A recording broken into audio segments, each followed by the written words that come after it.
Future is Fair, Fairtrade in India Conference 2025 champions sustainable trade and producer empowerment. Today global conference focuses on climate resilience, ethical sourcing, and the rise of sustainable fashion with the launch of Mosegi. The Fairtrade in India Conference 2025 kicked off today at the Chancery Pavilion, Bangalore, bringing together global leaders, Indian producers, policymakers, sustainability experts, and ethical brands under one roof. With the theme, Sustainability, Markets and Impact, the two-day event highlights the urgent need for climate action, transparent supply chains, and producer-driven growth, while reinforcing Fairtrade's vision of fairness, inclusion, and resilience in the global marketplace. Future is Fair Sustainability, Markets and Impact. Frank Violt, Minister Counselor EU Delegation to India and Bhutan, stated, "The future of global trade must be sustainable, inclusive, and equitable." The European Union is proud to collaborate with India and Fairtrade to achieve this shared vision. Lisa Prasak, CEO, Fairtrade International, said, "True progress happens when every farmer can sell 100% of their produce on fair terms and live with dignity. That is the promise of Fairtrade."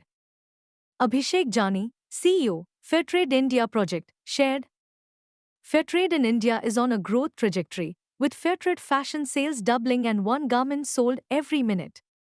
This proves that ethical fashion is no longer a trend, but a movement."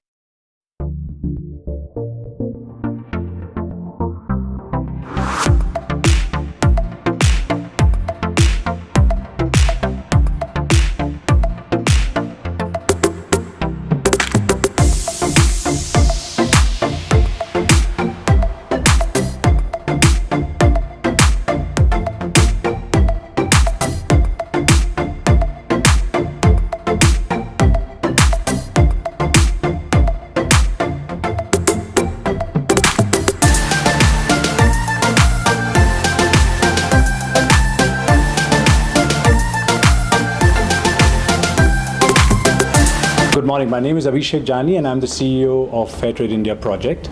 Our work at Fairtrade is to ensure that more sustainable practices are being followed in the agricultural value chains so that there is no environmental exploitation and no social exploitation.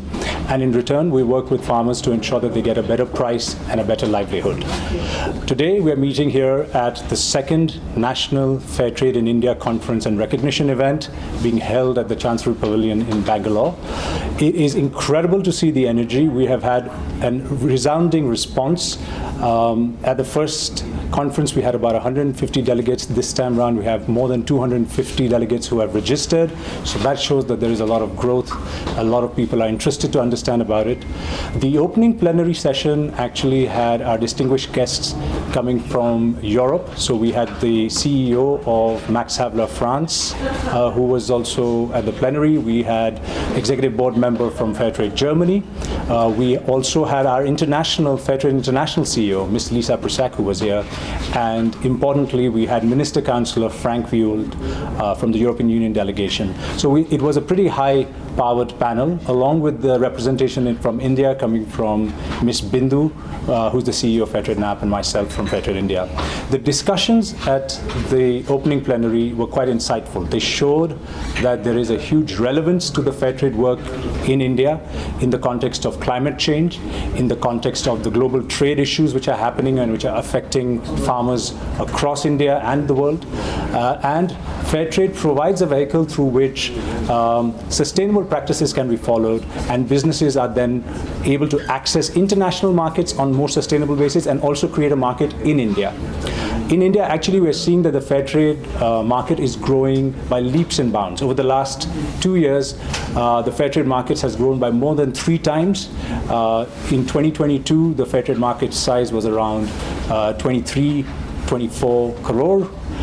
In 2024, the market size has crossed 77 crore rupees. So that just shows that the scale at which the fair trade market is growing in India is significant. We are also getting traction from fantastic brands. Being Human, Indian Terrain are the leading fashion brands in India who are supporting fair trade and have launched significant collections in fair trade. L'Oreal has got its merchandising, which is going as fair trade. We even have a school, Vidyashilp Academy, which is sourcing its uniforms as fair trade. We've had tea brands in India like O2 Tea, Life by Flawless, Tea Cultures of the World, which have also launched fair trade products in India, along with Makai Bari tea. We have spice branded brands, we have coffee brands, we have football brands, we have cosmetic brands like Kimreka also working with us here in Fairtrade. So there's a diversity and a basket of products, and the idea is that we are providing consumer a choice through which they can choose more sustainable products which are not harming the environment, which are paying the farmers a better price, and in return they're getting great quality products and ensuring that they are contributing to the welfare of the planet and the people.